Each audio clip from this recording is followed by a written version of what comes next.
মা, কোথায় তুমি? আমার চুলগুলোতে একটু তেল দিয়ে দাও।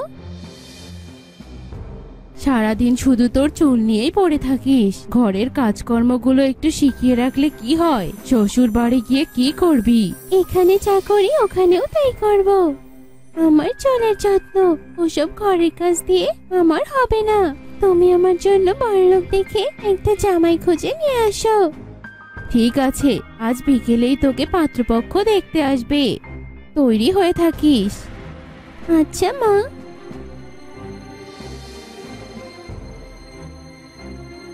পাত্রপক্ষ তো চলে এসেছে মিতু।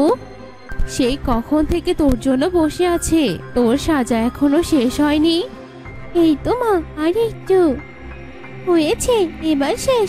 চলো দেখি পাত্র দেখতে কেমন। এই যে এখানে বসো। পাত্র কোনটা মা? ওই তো ওই ছেলেটা, অনেক টাকা পয়সা আছে ওদের, পরিবারও ভালো। কিন্তু মা, এই ছেলের মাথায় তো একটুও চুল নেই। আমি এই ছেলেকে বিয়ে করব না। এভাবে বলছিস কেন মিতু? এতগুলো মানুষের সামনে কেউ এভাবে কাউকে অপমান করে? অপমান তো তুমি আমাকে করেছো মা।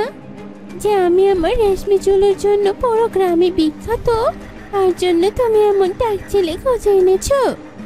আমি আমার ঘরে চললাম, করবো না এই বিয়ে আমি। আপনারা ওর কথা শুনে রাগ করবেন না। ছোট মানুষ, তাই না বুঝে এমন করে ফেলেছে। আমি ওর সাথে কথা বলছি। তাই বলে আমাদেরকে বাসায় ডেকে এনে এভাবে অপমান? সবার কাছে তো শুনেছিলাম মেয়েটা অনেক ভালো, সাথে সুন্দর চুলও আছে। তাই তো নিজের ছেলের সাথে সম্পর্ক করতে এসেছিলাম। নয়তো আমার ছেলের জন্য মেয়ের অভাব পড়েছে নাকি? এই রহিম, এখনই বের হয় বাড়ি থেকে। আপনারা হুট করে এভাবে চলে যাবেন না, আমার কথাটা শুনুন। পরের দিন মিতু গোসল শেষে বাহিরে গেল চুল শুকাতে। আজ তো উঠোনে একেবারেই কোনো রোদ নেই। পুকুর পাড়েই তো ভালো রোদ ছিল। যাই, পুকুর পাড়ে গিয়ে আমার চুলগুলো শুকিয়ে আসি। ওই মেয়েটাকে, কত সুন্দর লম্বা লম্বা চুল ওর। আমি যখন বেঁচে ছিলাম তখন আমারও এত সুন্দর চুল ছিল। মরার পর সব চুলগুলো চলে গেল, ভাবতেই কষ্ট লাগে। এখানে ভালো রোদ আছে, আমি এখানে বসে আমার চুলগুলো শুকিয়ে নেই। মেয়েটা কত সুন্দর পুকুর ঘাটে বসে ওর চুলগুলো শুকাচ্ছে। ওর চুলগুলো যদি আমি একটু ধরতে পারতাম। এক কাজ করি, আমি মানুষের রূপ নিয়ে ওর চুলগুলো একটু ধরে আসি। এই মেয়েটা আবার কে? গ্রামে নতুন এসেছে নাকি? তোমার চুলগুলো অনেক সুন্দর। হ্যাঁ জানি, তো কি হয়েছে? তোমার সুন্দর চুলগুলো আমাকে একটু ধরতে দিবে? তুমি কে ভাই? নাম ঠিকানা না বলে আমার চুল ধরতে চাইছো? দুঃখিত, আমার ভুল হয়ে গেছে। আমার নাম সুমি, আমি এই গ্রামে নতুন এসেছি। সুমি, তোমাকে দেখে মনে হচ্ছে তুমি অনেকদিন ধরেই গোসল করো না। তা তোমার কি মনে হয় তোমার ওই ময়লা হাত দিয়ে আমার সুন্দর চুলগুলোকে ধরতে দিব? আচ্ছা দাঁড়াও, আমি এখনই রূপ দিয়ে পুকুরে গোসল করে আসছি। তখন তো আমাকে তোমার চুল ধরতে দিবে। হ্যাঁ দেব। ঠিক আছে, আমি তাহলে এবার পুকুরে নামলাম। কি বোকামে, আমার চুল ধরার জন্য শেষ পর্যন্ত কিনা পুকুরে নেমে পড়লো। হা হা হা হা, ভাবতেই মজা লাগছে। আমি গোসল করে এসেছি, এবার তো তুমি আমার চুল ধরতে দিবে। তা তো দেবই, কিন্তু আমার এখন যে খুব খিদে পেয়েছে। কিছু খাওয়ার পর তোমাকে চুলগুলো ধরতে দিব। আম খাবে? তোমাকে ওই গাছ থেকে আম পেড়ে এনে দিব। কিন্তু ওই গাছ তো অনেক বড়, আম পাড়তে চাইলে তোমাকে যে ওই গাছে উঠতে হবে। অসুবিধে নেই, তোমার জন্য আমি এখনই ওই গাছ থেকে আম পেড়ে আনছি। মেয়েটা কি আস্ত পাগল নাকি বোকা? এই নাও আম। আমগুলো খেতে তো অনেক মজার, খেয়ে মনটা ভরে গেল। এবার তো আমায় তোমার চুলগুলো ধরতে দাও। কিভাবে ধরতে দেই বলো? গাছে উঠতে গিয়ে তো তুমি তোমার পুরো শরীরে ময়লাও লাগিয়ে এসেছো। কিন্তু হয়েছে, আজ আর তোমাকে আমার চুল ধরতে হবে না। আর আমি এমনিতেও আমার চুল তোমাকে ধরতে দিতাম না। যাদের মাথায় চুল কম তাদের কাছ থেকে আমি দূরে থাকি। তাদের হয়তো কোনো রোগবালাই আছে বলেই মাথায় চুল কম। ওরা আমাকে ধরলে ওদের যদি রোগবালাই আমার শরীরে এসে পড়ে তখন কি হবে? তার মানে তুমি এতক্ষণ আমাকে শুধু শুধু কষ্ট করালে? আমি তো তোমাকে জোর করে কিছু করাইনি, তুমি নিজের ইচ্ছেতেই সব করেছো। অহংকারী মেয়ে, আমি চাইলে এখনই তোর মাথার সমস্ত চুল ছেড়ে ফেলতে পারি। যেই চুল নিয়ে তুই এত অহংকার দেখাচ্ছিস, একদিন এই চুলগুলোই তোর মাথায় থাকবে না আর। দেখে নিস। তোমার এসব কথা শুনে আমি ভয় পাই নাকি? কিছুই হবে না আমার এই সুন্দর মজবুত ছেলে। মিতু তার বাড়ি গিয়ে ঘুমিয়ে পড়লো।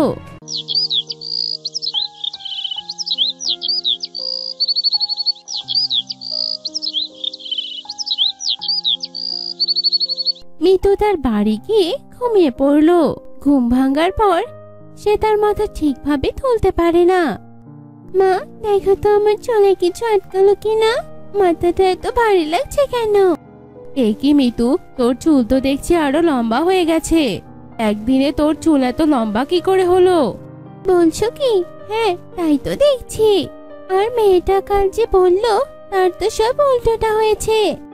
এত বড় চুল সামলাবি কি করে? আগেই তো সামলানো মুশকিল হয়ে যেত। অসুবিধে নেই মা, আমি ঠিকই সব সামলে নিব।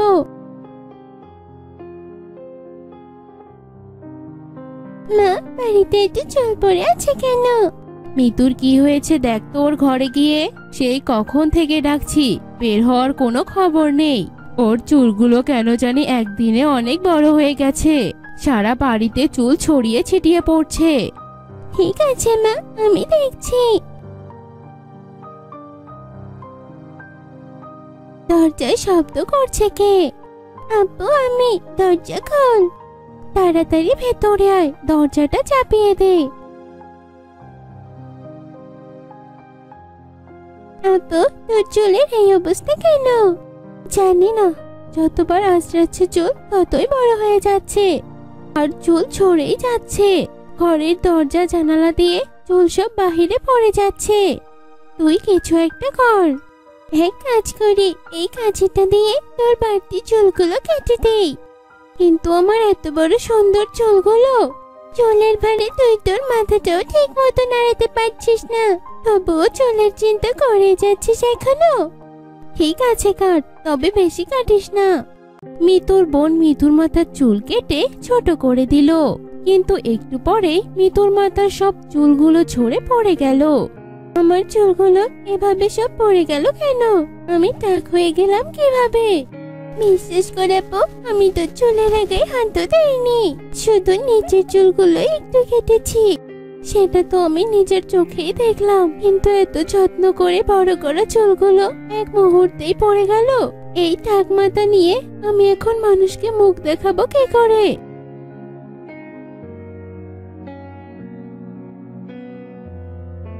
কি হয়েছে তোদের? এত হাউমাউ করছিস কেন? একই মিতু, তোর মাথার চুল সব কোথায় গেল? তুই টাক হয়ে গেলি কিভাবে? জানি না মা, আমি এখন কি করব? সবাই কি বলবে এই টাক মাথা দেখে? হঠাৎ করে তোর সাথে এসব ঘটার কারণ কি?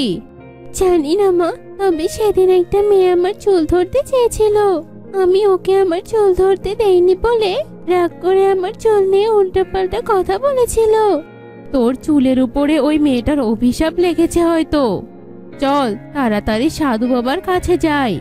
আচ্ছা মা, চলো। মিতু ভালোভাবে তার মাথা ঢেকে মায়ের সাথে বেরিয়ে পড়লো সাধু বাবার কাছে যাওয়ার জন্য। পথে সেই দিনের পাত্রপক্ষের পাত্রের বাবার সাথে দেখা হয়ে গেল। আরে, আপনারা যে এ সময় কোথায় যাচ্ছেন? আমার ছেলের জন্য সুন্দরী এক বউ এনেছি সেদিন। আপনার মেয়ে তো আমার ছেলেকে পছন্দই করলো না। ও বাচ্চা মানুষ, এখনো ওর কথা ধরে বসে আছেন আপনি? ঠিক আছে, আপনারা মনে হয় কোনো কাজে যাচ্ছিলেন।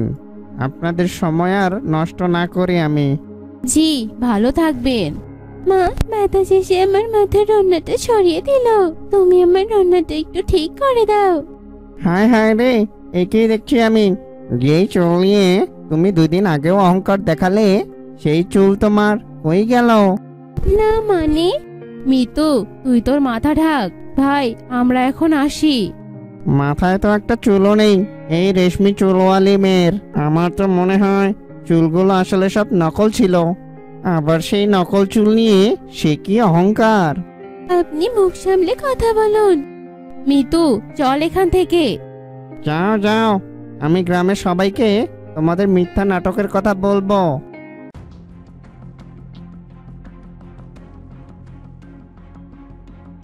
সবই তো বুঝলাম, তা চুলগুলো এনেছিস?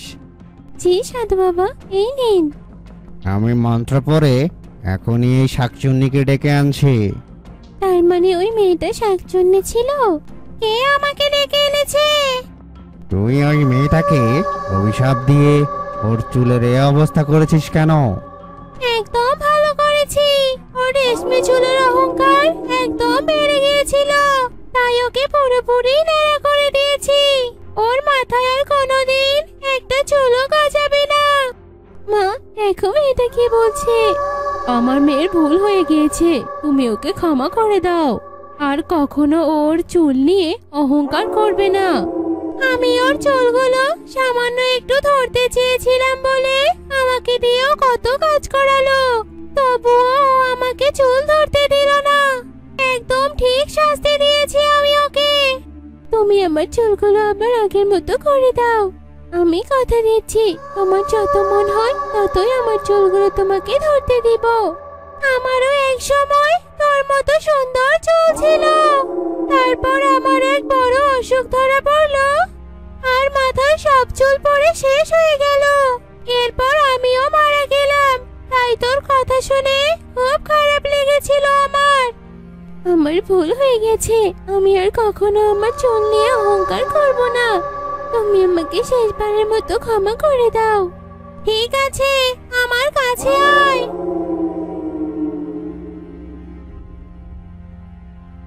তোমাকে অনেক ধন্যবাদ। তুমি আমাকে এই শিক্ষাটা না দিলে আমি কখনোই নিজের ভুল বুঝতে পারতাম না।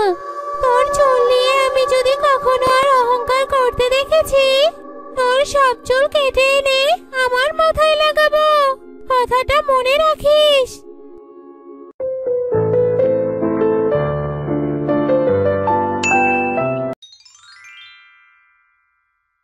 সোনাপুকুর নামে একটা গ্রাম ছিল। সেই গ্রামটির নাম ডাক আশেপাশে 10 গ্রামের মধ্যে ছিল। আর এর কারণ ছিল সোনাপুকুর গ্রামের ভেতরে থাকা একটা জাদুই মোবাইল গাছ। এই অদ্ভুত জাদুর গাছে কোনো ফল ফুল ধরতো না। গাছটির মধ্যে কেবল থোকায় থোকায় মোবাইল ফোন ধরে থাকতো। গ্রামের মানুষদের কারো মোবাইল ফোনের দরকার হলে তারা ওই জাদুর মোবাইল গাছ থেকে চেয়ে নিত। জাদুর গাছটি কাউকে খালি হাতে ফেরাতো না, তাই মোবাইল ফোন নেওয়ার জন্য দূর দূরান্ত থেকে মানুষ সেই গাছের কাছে আসতো আর তারপর ওই গাছের সামনে লাইন করে দাঁড়িয়ে থাকতো। জাদুর ওই মোবাইল গাছ যার যার পছন্দ মতো মোবাইল ফোন দিয়ে দিত আর তারপর সবাই খুব খুশি মনে সেখান থেকে বাড়ি ফিরে যেত। সোনাপুকুর গ্রাম থেকে একটু দূরের এক গ্রামে দীপু নামে এক ছেলে বাস করত। সে ছিল অনেক গরিব। দীপু মানুষের জমিতে দিনমজুরের কাজ করত। দীপুর অনেক দিনের শখ তার নিজের একটা মোবাইল ফোন হবে। ইস, আমার যদি এখন একটা মোবাইল ফোন থাকতো তাহলে আমি গেম খেলতাম, ভিডিও দেখতাম, ছবিও তুলতাম, আরো কত কি করতাম। এই যে ওনার এতক্ষণে ঘরে ফেরার সময় হয়েছে। কি হলো, রাগ করছো কেন? তোমাকে আমি কত করে বললাম এবার আমাকে একটি মোবাইল ফোন কিনে দাও, কিন্তু তুমি তো সেটা দিলেই না। আরে আমার কাছে তো এত টাকাই নেই, সংসার চালাতেই তো সব শেষ, মোবাইল ফোন কিনবো কি করে? আমি এত কিছু বুঝি না বাবু, আগামীকালের মধ্যেই আমাকে যে করেই হোক মোবাইল ফোন কিনে দাও, আর তা না হলে কিন্তু আমি বাপের বাড়ি চলে যাব, এই বলে দিলাম। বউয়ের এমন হুমকি শোনার পর দীপু বাড়ি থেকে বাইরে চলে আসে আর দীপু চিন্তা করতে থাকে কিভাবে একটা মোবাইল ফোন কেনা যায়। ঠিক এমন সময় দুজন অপরিচিত মানুষ দীপুর সামন দিয়ে যেতে থাকে। তারা দুজন অবশ্য একে অপরের সাথে ঝগড়া করছিল। আমার মোবাইলটা বেশি সুন্দর। না না, আমারটা বেশি সুন্দর। এই যে ভাই, দেখুন তো কোন মোবাইলটা বেশি সুন্দর। বাহ, দুটো মোবাইলই তো বেশ সুন্দর। তা কোথা থেকে কিনলেন আপনারা? কিনিনি ভাই, গাছ থেকে পেরে আনলাম। কি ব্যাপার, আপনি আমার সাথে মশকরা করছেন বুঝি? বিশ্বাস করো নয় ভাই, সত্যি এগুলো আমরা গাছ থেকে পেড়ে আনলাম। গাছ থেকে পেড়ে আনলেন মানে? হ্যাঁ, এখান থেকে সোজা উত্তরের সোনাপুকুর গ্রামে একটি জাদুর মোবাইল গাছ রয়েছে। ওই গাছ কাউকে খালি হাতেই ফেরায় না, যে যায় তাকে একটা করে মোবাইল দিয়ে দেয়। বলেন কি ভাই, তাহলে তো আমাকে সেখানে যেতেই হয়। একটা মোবাইল ফোন যে আমার ভীষণ দরকার। হ্যাঁ হ্যাঁ, যাও, জলদি যাও। সেদিন দীপু আর বাসায় ফিরলো না। সে সোজা যেতে থাকে সোনাপুকুরের ওই জাদুর মোবাইল গাছের কাছে একটা মোবাইল ফোন নেওয়ার জন্য। ওস্তাদ, আজকে সুযোগ পেয়েছি। মোবাইল গাছের আশেপাশে তো কাউকে দেখছি না।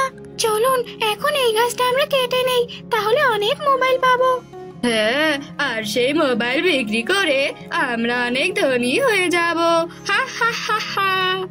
এই এই, তোমরা আমাকে কাটছো কেন? আমি তো তোমাদের কত উপকার করি, তবুও তোমরা কেন কাটছো আমাকে? এই মোবাইল গাছ, তোমার এত মোবাইল দিয়ে কি হবে? তোমরা চাইলে ডালের সব মোবাইল নিতে পারো। দেখো, আমরা তোমার ডালের মোবাইল নিয়ে সন্তুষ্ট না। তোমার ভেতরে যত মোবাইল আছে সব নেব আমরা। তোমরা আমাকে কেটো না, আমি মারা গেলে তারপর তো তোমরা আর কোনো মোবাইলই পাবে না। তোমরা ভুল করছো, দয়া করে আমাকে কেটো না। এই মোবাইল গাছ, তোমার এসব মন ভোলানো কথায় আমরা বলছি না। তোমার ভেতরের সব মোবাইলই আজ আমরা নিয়ে যাব, বুঝলে? ওই দুই লোভী চোর মোবাইল গাছের কোনো কথাই শুনলো না। কিছুক্ষণের মধ্যেই তারা দুজন মোবাইল গাছটিকে কেটে ফেললো। অলৌকিক ওই জাদুর মোবাইল গাছটি কেটে ফেলার সাথে সাথে গাছটি মাটিতে পড়ে যায়, আর মাটিতে পড়ে যাওয়ার সাথে সাথে গাছে থাকা সব মোবাইলগুলো অদৃশ্য হয়ে যায়। আরে আরে, গাছের মোবাইলগুলো সব গেল কোথায়? গাছের ভেতরেও তো কোনো মোবাইল দেখছি না। এটা তো দেখছি একটা সাধারণ গাছ। মনে হচ্ছে মোবাইল গাছটা আমাদের সত্যি কথাই বলেছিল। ওস্তাদ, এখান থেকে দ্রুত পালাতে হবে, নয়তো গ্রামবাসী দেখে ফেললে আমাদের আস্ত রাখবে না। হ্যাঁ, তুই তো ঠিক বলেছিস। চল চল, এখান থেকে পালাই। পরের দিন সকালবেলা গ্রামের লোকজন অলৌকিক মোবাইল গাছের কাছে এসে দেখতে পায় যে কারা যেন মোবাইল গাছটাকে কেটে ফেলেছে। আর কিছুক্ষণের মধ্যে সেখানে গ্রামের মানুষরা এসে ভিড় হয়ে যায়। আর এদিকে তো দীপু একটা মোবাইল ফোনের জন্য সারা রাত হেঁটে হেঁটে মোবাইল গাছটার কাছে আসে। আরে, কার এত বড় সাহস আমাদের এই অলৌকিক মোবাইল গাছটা কেটে দিয়েছে? এখন তো এই গাছ আমাদের মোবাইলও দিতে পারবে না। মোবাইল গাছটির এমন অবস্থা দেখে গ্রামবাসীর সাথে সাথে দীপুও অনেক কষ্ট পায়। তখন ওই আধমরা মোবাইল গাছটা বলে, তোমরা আমাকে একটু সাহায্য করো, আমি তো তোমাদের অনেক সাহায্য করেছি, আজ তো তোমাদের সাহায্যের আমার খুব দরকার। হ্যাঁ হ্যাঁ, বলো অলৌকিক গাছ, তোমার কি সাহায্যের দরকার?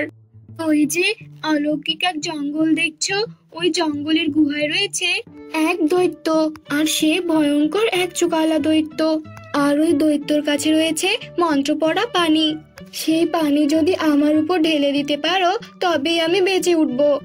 আরে, আমি তো দৈত্যকে খুব ভয় পাই, আমি ওখানে কিছুতেই যেতে পারবো না। আমার কদিন বা বয়স, দৈত্যর কাছে গেলে তো আমাকে খেয়ে ফেলবে।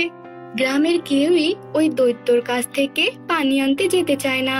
তখন দীপু বলল, আমি যাব, ওই দৈত্যর কাছ থেকে মন্ত্র পড়া পানি নিয়ে আসবো। দীপুর এই কথা শুনে গ্রামের লোকজন তার দিকে অবাক হয়ে চেয়ে থাকে। এরপর দীপু ওই পাহাড়ি জঙ্গলের দিকে যেতে থাকে। যখনই দীপু ওই জঙ্গলের কাছে গিয়ে পৌঁছায় তখনই তার সাথে এক বৃদ্ধ বাবার দেখা হয়। দীপু ওই বৃদ্ধ বাবাকে সবটা খুলে বলে, তুমি তো খুব ভালো মানুষ, একটা গাছের জীবন বাঁচাতে ভয়ঙ্কর দৈত্যের কাছে আসতে রাজি হয়েছো, তাই তোমাকে আমি সাহায্য করব। এই নাও, এই হলো পবিত্র মাটি। তুমি যখন গুহায় ঢুকবে তখন এই মাটি দৈত্যর উপরে ছিটিয়ে দেবে, তাহলে কিছু সময়ের জন্য ওই এক চোখা দৈত্য কিছুই দেখতে পাবে না, আর তখন ওই সুযোগেই তুমি মন্ত্র পড়া পানি নিয়ে আসতে পারবে। আপনাকে অনেক অনেক ধন্যবাদ বাবা। এরপর দীপু ওই এক চোখা দৈত্যের গুহার ভেতরে প্রবেশ করে। ওই তো দৈত্যর পাশে ওই পানি দেখতে পাচ্ছি। হাও মাও খাও, মানুষের গন্ধ পাও। ফিরে তুই পুচকে মানুষ, আমার আহার হতে এসেছিস। এখনই তোর হাড্ডি মজা করে চিবিয়ে খাবো। হারা। দীপু তখন ওই বৃদ্ধ বাবার দেওয়া পবিত্র মাটি দৈত্যর দিকে ছিটিয়ে দেয়। ওই পবিত্র মাটি দৈত্যের দিকে ছিটিয়ে দেওয়ার সাথে সাথে দৈত্য এদিক ওদিক তাকাতে থাকে। আরে আমার কি হলো? আমি চোখে কিচ্ছু দেখতে পাচ্ছি না কেন? এক চোখা দৈত্য তখন কিছুই দেখতে পাচ্ছিল না। আর দীপু তখন খুব সহজেই মন্ত্র পড়া পানি নিয়ে গ্রামের দিকে চলে যায়। গ্রামে পৌঁছে দীপু যখন ওই পানি গাছের উপরে ঢেলে দেয়, তখনই ওই অলৌকিক গাছ আবারও আগের অবস্থায় ফিরে আসে। তোমাকে অনেক অনেক ধন্যবাদ। তোমার কারণে আজ আমি নতুন জীবন পেলাম। আমি এই গ্রামের অনেক মানুষকে সাহায্য করেছি, কিন্তু বিপদের দিনে কেউ তারা আমার সাহায্যের কথা মনে রাখেনি। অথচ তোমাকে আমি কোনোদিন সাহায্য করিনি, এমনকি তোমাকে তো আমি চিনিও না। সেই তুমি আজ আমার জীবন বাঁচালে। তারপরে অলৌকিক জাদুর মোবাইল গাছ দীপুর উপর খুশি হয়ে অনেকগুলো সোনার মোবাইল দেয়। সোনার মোবাইলগুলো বিক্রি করে দীপু নিজেদের একটা অনেক সুন্দর বাড়ি তৈরি করে। শহরের সব থেকে বড় মোবাইলের ব্যবসা শুরু করে। দীপু খুব অল্প সময়ের মধ্যে তাদের শহরের নামকরা একজন ধনী ব্যক্তি হয়ে ওঠে। অনেক দিন আগের কথা, এক গ্রামে এক অসহায় বৃদ্ধা বাস করত। আত্মীয় স্বজন বলতে তার তেমন কেউই ছিল না। তার ছোট্ট একটা জমি ছিল, সেটুকুতেই গরু দিয়ে হাল চাষ করে চাষবাস করত। আর সেখান থেকে যে ফসল হতো তা বাজারে বিক্রি করে তার খাওয়া পড়া চলে যেত। সেই অসহায় বৃদ্ধ লোকের জমির পাশেই তার গ্রামের এক দুষ্টু লোকের অনেক জমি ছিল। আর সেই দুষ্টু লোক ট্রাক্টর দিয়ে জমি চাষ করত এবং সেই দুষ্টু লোকটি ছিল অনেক লোভী প্রকৃতির।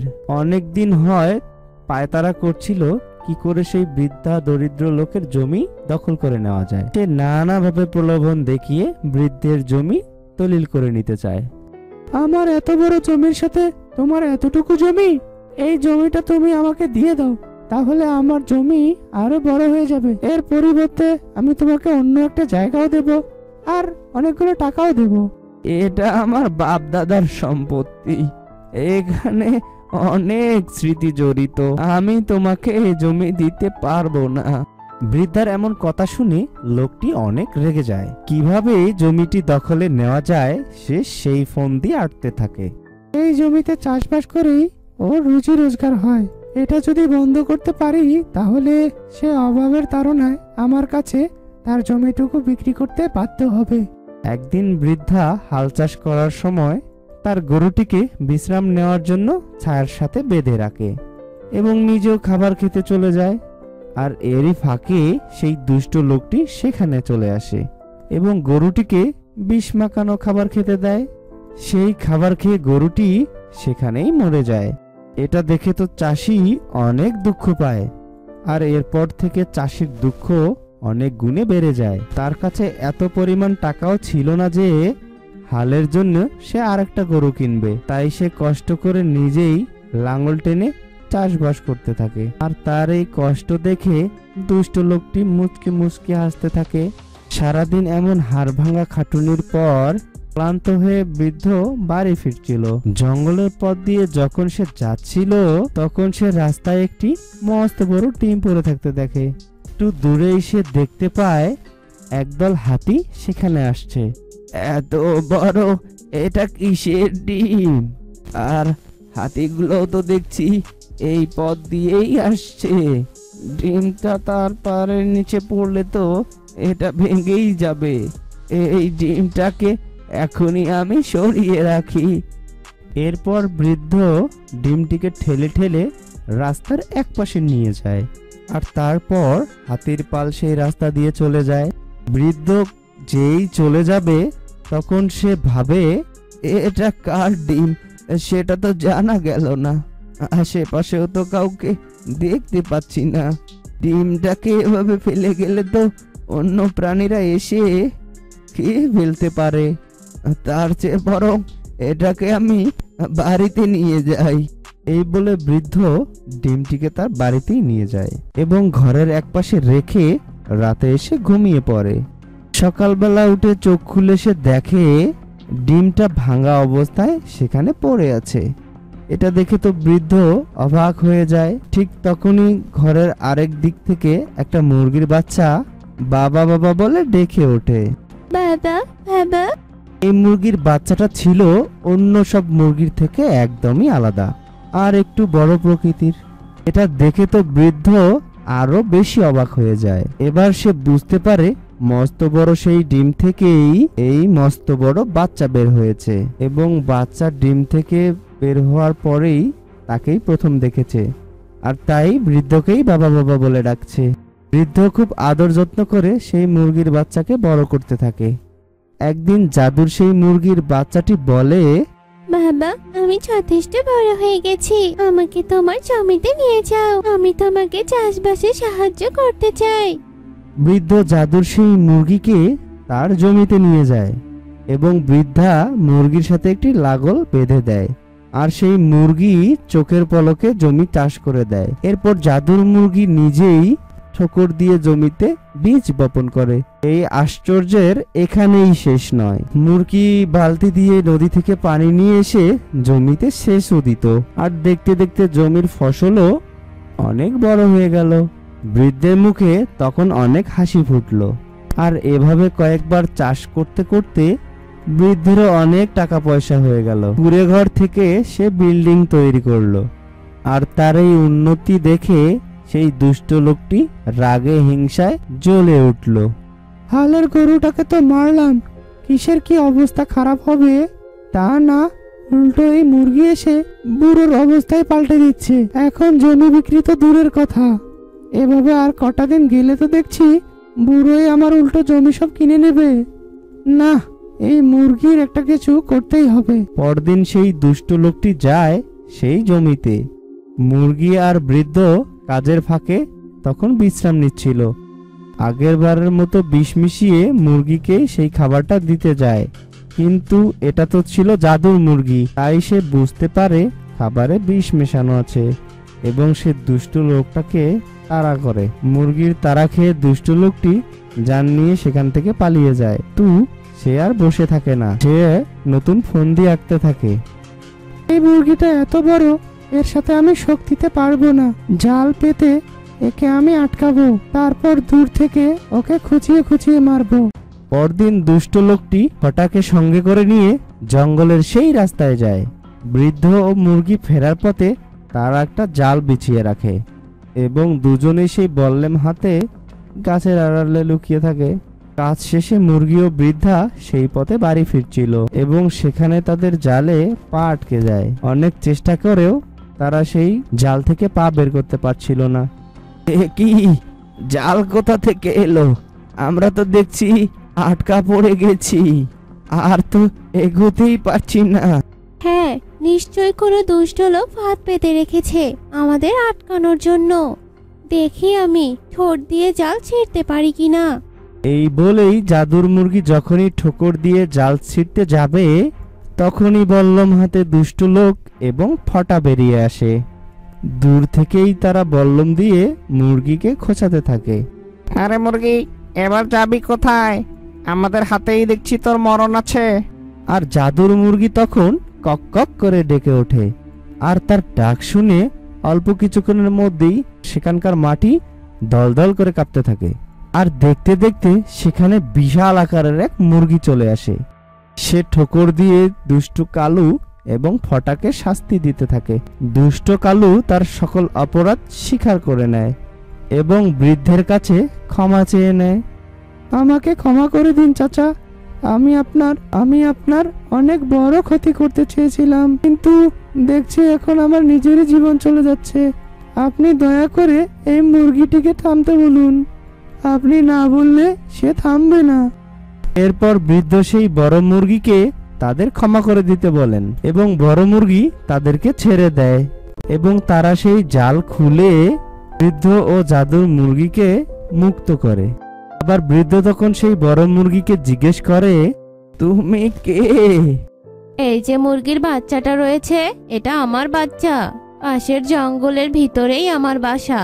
হ্যাঁ, সেই দিন রাস্তা দিয়ে যেতেই তো একটা ডিম আমি পেয়েছিলাম, ডিম থেকে বাচ্চা ফোটার সময় হয়েছিল, তাই আমি গিয়েছিলাম কিছু খাবার আনতে, যেন বাচ্চা ফুটে বের হয়ে কিছু খেতে পায়। কিন্তু সেই ডিম গড়িয়ে গড়িয়ে এখানে চলে এসেছিল। বৃদ্ধ, তুমি খুব ভালো কাজ করেছিলে। তুমি না থাকলে আমার সেই ডিমটি নষ্ট হয়ে যেত। তুমি অনেক আদর যত্ন করে একে লালন পালন করেছো। তুমি কি এখন একে নিয়ে যাবে? ও তো আমাকে বাবা বলে ডাকে, তাই আমিও ওকে আমার নিজের সন্তানের মতোই দেখি। ও চলে গেলে যে আমি আবারও একা হয়ে যাব। হ্যাঁ মা, এতদিন পর আমি তোমাকে ফিরে পেয়ে আমি অনেক অনেক খুশি হয়েছি। আর এই বৃদ্ধকে আমি জন্মের পর থেকে বাবা বাবা বলে ডাকি। সেও আমাকে খুব ভালোবাসে। আমি তাকে ছাড়া থাকতে পারবো না মা, আবার তোমাকেও হারাতে চাই না। ঠিক আছে ঠিক আছে, তোমরা যেহেতু একজন আরেকজনকে ভালোবাসো এবং ও যেহেতু তোমাকে বাবা বলে ডাকে, তাহলে ও তোমার কাছেই থাক। আমি তো আরো ডিম পারবো, আমার আরো অনেক বাচ্চা হবে। আর তাছাড়া মাঝে মাঝে আমি এসে তোমাদের দেখে যাব। তবে তোমরা যদি কখনো কোনো বিপদে পড়ো তাহলে আমাকে ডাকতে ভুলবে না, কিন্তু আমি সাহায্যের জন্য চলে আসবো। এরপর জাদুর মুরগি ও বৃদ্ধ বাসায় চলে গেল এবং তারা সুখে শান্তিতে দিন কাটাতে লাগলো।